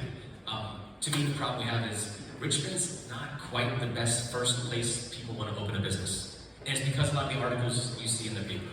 Meals tax issues, collection of taxes, permitting stories. My permitting story opened my business delayed me 18 months from opening my doors. That was time that was wasted on rent. That was time and blood, sweat, and tears waiting to do the right thing. And all I needed was 2 bathrooms and an ADA ramp. I didn't need anything complicated. And it was an old warehouse. We do those all the time. There's no reason why this type of investment should be that hard. For me, I felt like I was the enemy. I felt like I was being rejected, denied. Every single step of the process, I was not treated with respect or the fact that, hey, I'm putting a lot of effort in this. This means a lot to me. We want to fill Broad Street with businesses. We need to make it easy. Right now, our business taxes are the highest in the region. We're not a competitive place to open a business if you're trying to sell or make things. If you open a restaurant, again, highest in the region. If you want to open a successful business, go to Henrico and Chesterfield. That's what we're saying. It's on our website. Our tax rates are this. First thing we do as mayor is make sure we fix the process for permitting, be a partner with small businesses to open in these neighborhoods we want to see become thriving and vibrant again. And for me, we need to put incentives in place. Help them invest in the storefronts, help them invest in protecting that facade, putting the capital investment that might need for an HVAC system or things to make it functional and modern. For me, that's the first thing City Hall needs to do. And the last thing is, let's change our tax rates. Let's lower them. Let's be competitive in the region.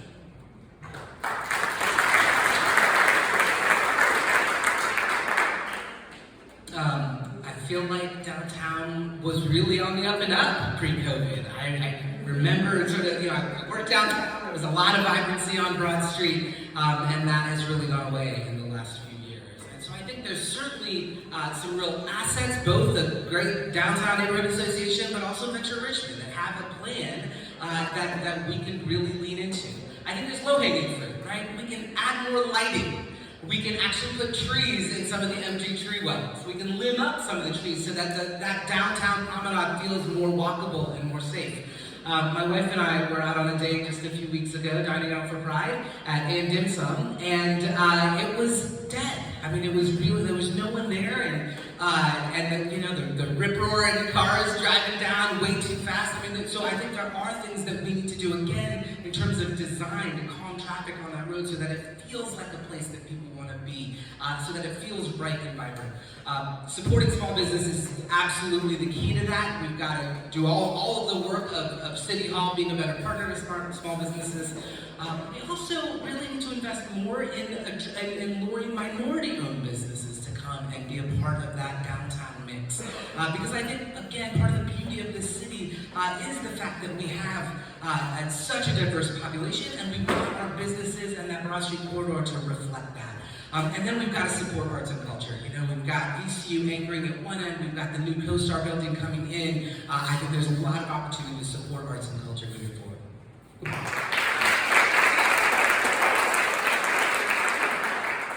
So as a Richmond native, Broad Street brings many, many memories for me. And so I want to see us revitalize Broad Street. It's a priority for Michelle Mosby as mayor. But if we want to invest in Broad Street, it starts with ensuring that we do some things environmentally by keeping her clean and safe. As president of council, we begin to work to bring zoning changes in to increase density so that we can have mixed use. I'm a small business owner myself, and so understanding the necessary permitting, the necessary things that we need to do for our small businesses, I've been there, done that. I'm just waiting to January 25th so I can, January 2025, so that I can actually be an implementer. I'm a doer. We partner with organizations like the Metro Business League. Metro Business League works with our businesses to help them not just survive, but to thrive. And so it's building partnerships so that we can ensure that our businesses have an opportunity to really be at their best. And then continuing to do what we've done in the past as president, investing in transportation, transforming the city's transportation system. We created a robust system that other cities want to replicate. And so it's doing things in the city of Richmond, putting a stamp on things so that other cities want to do what you do. And as your mayor, that is the type of leader I will be. Doing things in our city, making our city great and vibrant so that other cities will want to do it as well. actually, I'm sorry, it was the 9th. I just didn't want to slow things down and recount. But we've got one more question after that. And I wanted to end on that as the question because it sure is exciting when Stephen says you're a great place to visit. We need to be the greatest place to live for our artists, for our small businesses, for our residents. We can do that. And I'm excited that we have 5 people who are putting themselves up for that challenge. I'm going to close out with a question from someone within current city employees. And they asked, being mayor requires flexibility, grit, and the ability to make tough decisions. What's an example of a difficult leadership decision you have had to make, and how did you get about finding a solution? That's Harrison. Yep, thanks. Just one clarification question for you. How much time would you like for us to spend on the last question? This is also a 90-second question, and then we will have closing comments, and then everyone can get up and stretch and talk if they so desire. Great. Thank you. Fantastic question. When have you had to make tough decisions that impact people on a day-to-day basis? I mean, I can't think of anything that was more challenging for me than working side by side with thousands of employees at a large company during a challenging time to create change in multiple ways. We were going through a lot of the same challenges that the city has. We had failed IT systems implementation. We had folks who were demoralized in the workforce. We had folks who believed that leadership was not taking their best interests in heart every day.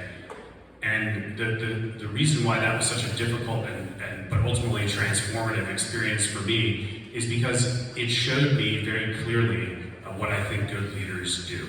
They work with people and listen to people and partner with people. They don't come in, bang their hand on the table and say, it seems like we're doing this too slowly. Can you please do it faster? That's not leadership.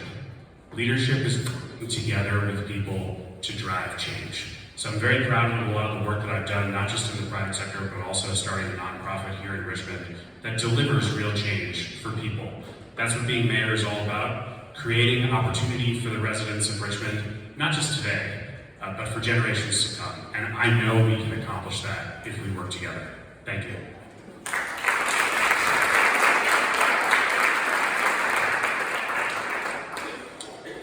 So I'm going to bring back the Westwood track again. I think one of my toughest decisions is that I'm on the planning commission. I represent the 1st district, and in this tucked away little neighborhood, there was some land sold by the city.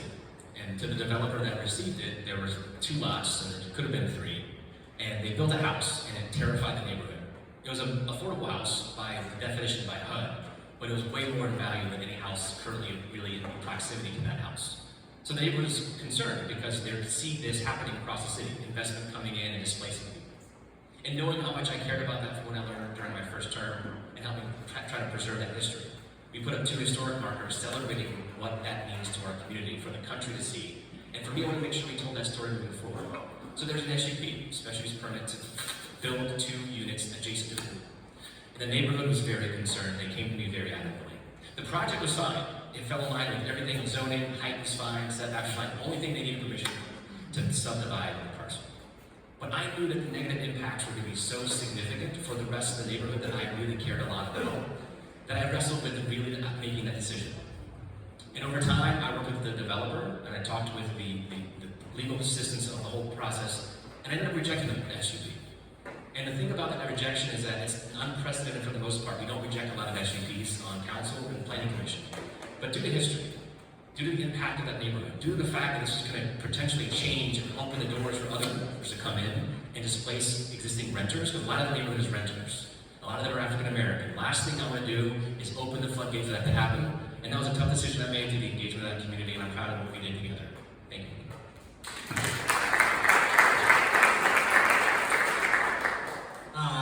Basically all of 2020 and 2021. I'll speak specifically about the experience of being asked to come and lead the state vaccination effort in the state.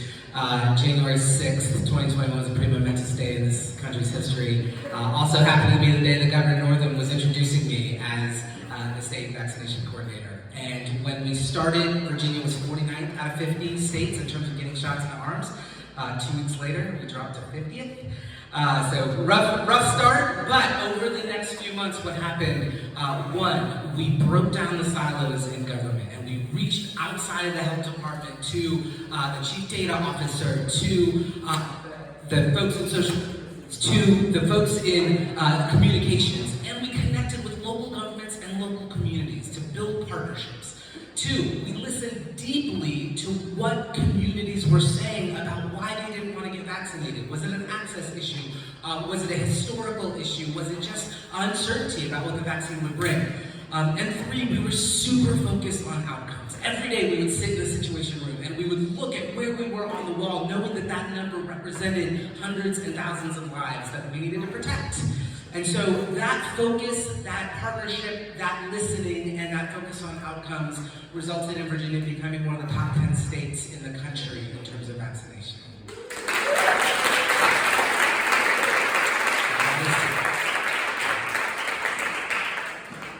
So I'm going to say every year. I am the daughter of 2 seniors that I see every day, I talk to every day. I make sure that they are phenomenal in life because they've been that to me. I'm a mother of a 33-year-old and I'm a single parent, and she went to Virginia State. She has her own businesses. She moved to Texas 9 years ago. She's back home to help her mom campaign.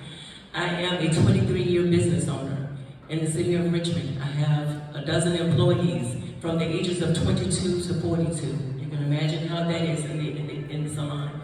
I am a nonprofit executive director. I have 11 independent contractors who all have been justice involved, whether directly or indirectly. I am a realtor and an executive director. I am a realtor and an associate broker, and I've been selling real estate for over 18 plus years. I have been a city council representative from 2012 to 2016 while continuing to do all of those things that I just said to you, and was able to make great things happen for the 23,000 people in the 9th District, and then for the 230,000 people I served as president of Richmond City Council. And so again, every day is a day where I've learned how to be flexible. Every day is a day where I've learned how to save lives. Every day is a day where we've learned how to maneuver and make sure that the people of Richmond is good. And so again, I'm Michelle Mosby and I'm running for mayor. Councilwoman Jordan, please, would you repeat that question, please? Absolutely, no problem. So the question was, and this was submitted by, I think there are a lot of people that have a lot at stake with who becomes the mayor. Our neighborhoods, our small businesses, our schools, our students, our employees. They have a lot at stake who becomes the next mayor, and I received this question for this evening. Being mayor requires flexibility, grit, and the ability to make tough decisions. What's an example of a difficult leadership decision you have had to make, and how did you go about finding a solution? Thank you. Thank you. So, I was told I'm a man that wears many hats. I like to stay busy and work under pressure. I like to keep busy. One of the tasks I'm running to be a politician. I've had to protect dignitary individuals. Now, life, we have to preserve that. That would have to become flexible with laying out a detailed security plan while still having to maintain the visibility in case of having a threat. So, of course, we had other support with protecting this individual, but the aspect was that we didn't have the number of protectors for that protectee for the count of individuals at a venue. I mean, we had well over 1,000 individuals, and we had 6 protectors. So ultimately, I had to revise the security plan with protecting that dignitary individual. So I can adjust under pressure. Protecting someone's life is an ultimate big duty. And you have to think fast, move swift, because every second counts. And I think that is one of the best examples, because ultimately I have to protect every life in the city of Richmond. I'm responsible for everyone's life, liberty, and well-being. I believe I can make adjustments, and I am flexible so that I'll be able to ensure that you have life, liberty, and freedom. Thank you.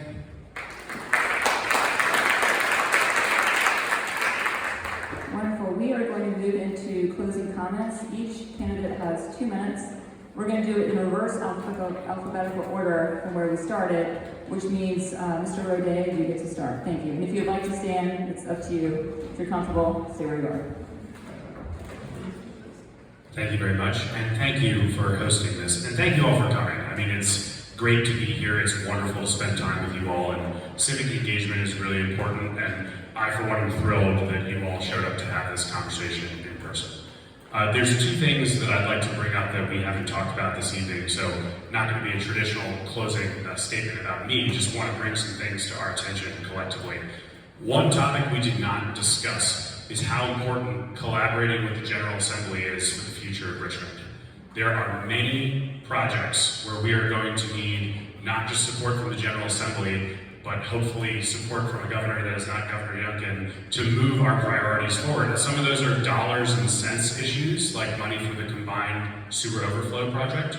Some of those are ordinance changes that we don't have permission to do as a city right now.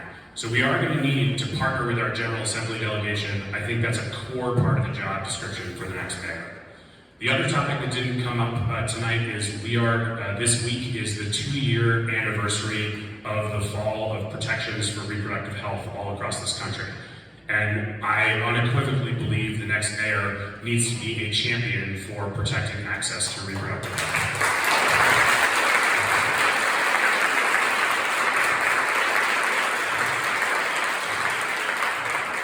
Some of you may not know that we have 2 Planned Parenthood locations in the city of Richmond. We have to ensure access to those locations is protected.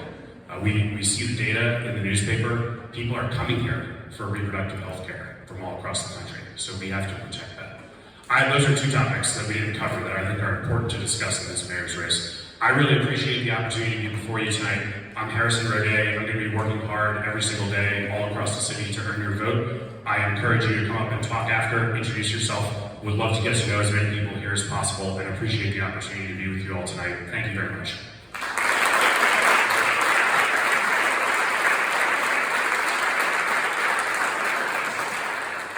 So I will say, Harrison, you can still see his legs. Let me walk around here.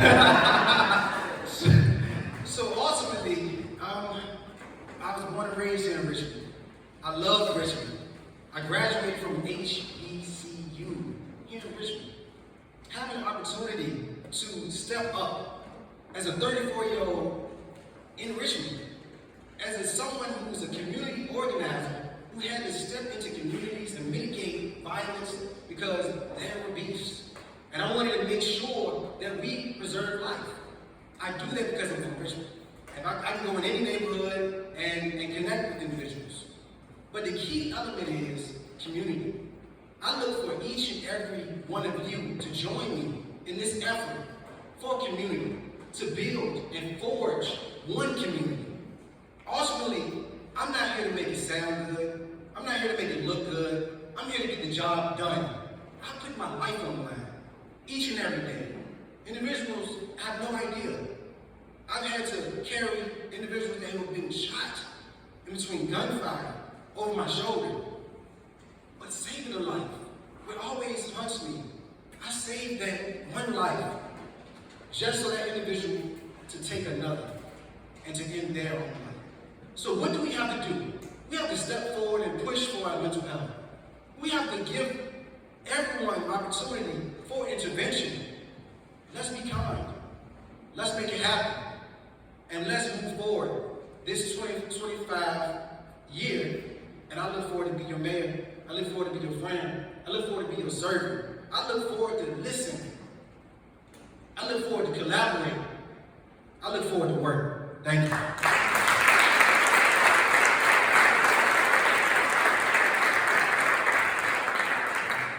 Thank you, Catherine, for this moment in time. Thank you, everyone, for coming out. I'm Michelle Mosby. I'm running for mayor. I love our city. I'm a Richmond native, and I love our city. I love the people of Richmond. I'm not running for mayor for any other reason other than I believe that Richmond can be the absolute best at everything. And I'm focused on the people of Richmond. And so as you decide to leave here today, I'm asking you to listen to hear and hear to listen. Make sure that you're hearing to listen so that we can make the best decision that's going to take us safely into our next chapter. That's not going to leave any part of our city behind. I'm working for all of Richmond. I'm working from the 1st district to the 9th district. And we need someone that can understand all aspects of the district. We have, when I've gone through the city, public safety has run in every district that we've been in. There's only one candidate that can unite community and police, and that's me. There's only one candidate that understands true housing affordability the way that we need housing affordability to be understood, and that's someone that has sold homes to first-time home buyers on many occasions that never thought that they would see housing. It's time for us to choose someone that is a proven leader, that has put initiatives in place that are working for us today. And some of those initiatives are being replicated in other cities. It's time for us to choose leadership that will walk in the door, making a shift, walking in with consultants that can help us hit the ground running, and doing a national search so that we can make sure that we're hiring the right CAO. As a city council president, that's what we did. We hired a CAO and a finance director, and we became a AA+ city. And now that we're a AAA+ city, that had to have a foundation. That foundation started with me as president. And so I'm asking you all to really dig inside yourselves and say to yourself, who do we want to lead us? Someone that's telling us what they will do, or someone that has already proven what they can do? And that is Michelle Mosby, and I'm asking you to start your vote on September 20th. Thank you.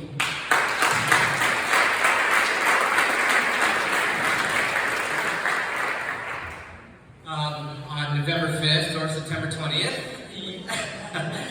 you all will be electing the next leader of this city. You will be hiring the next CEO of a $2.8 billion public services agency that we have talked ad nauseum today about all of the ways that it needs to improve. As an executive leader for 15 years in local and state government, that is the work that I've done.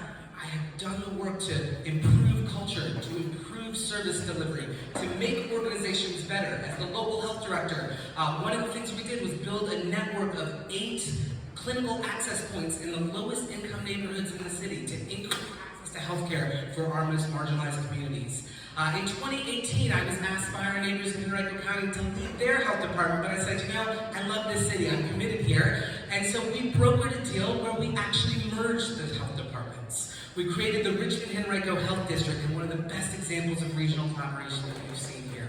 In 2020 and 2021, I helped lead and navigate us through the hardest crisis that this community has faced.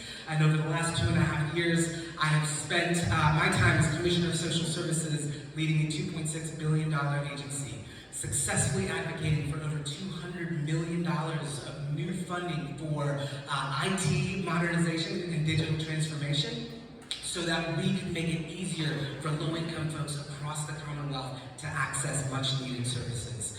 We've laid the groundwork for the kind of process change and transformation that an organization needs to serve people more effectively, and that's what I want to do here in Richmond City. I urge you to go to my website, Danny for Mayor, to learn more about who I am and how I hope to serve this place. Thank you guys so much for being here tonight.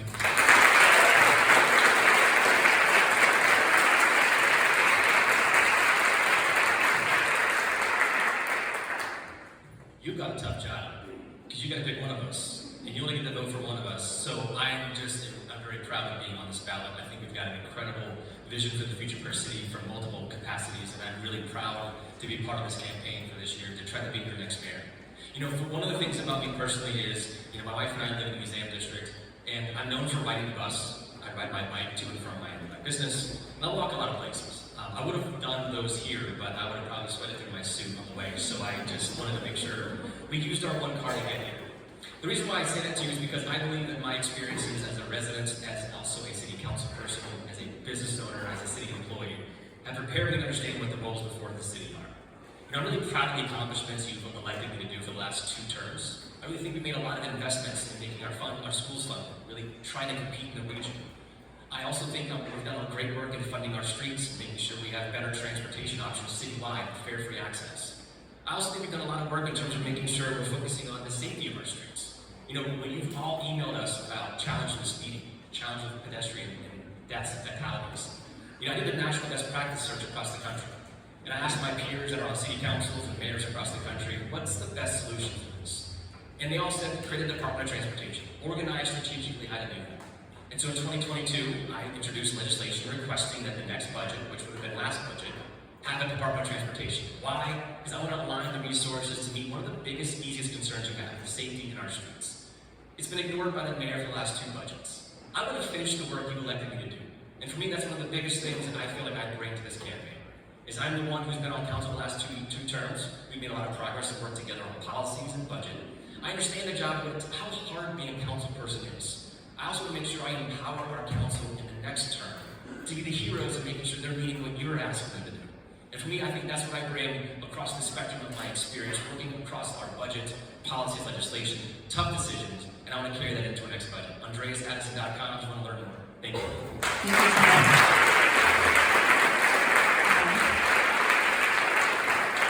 This was a terrific evening. I hope everyone found it worthwhile.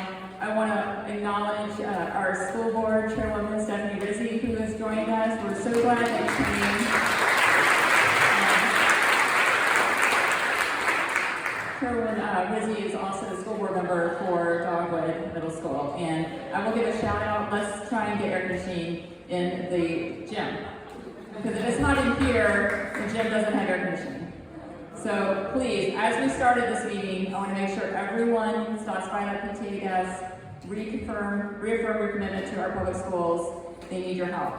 I also want to thank our candidates, their families, their teams. They put a lot of work into this evening. We only got through 10 questions. There's so much more that we will continue to address across this campaign, I'm sure. For those of your friends who were able to come here, we are recording this. It will be available. I want to thank, we're almost done this room. Sven Phillipson for always being there.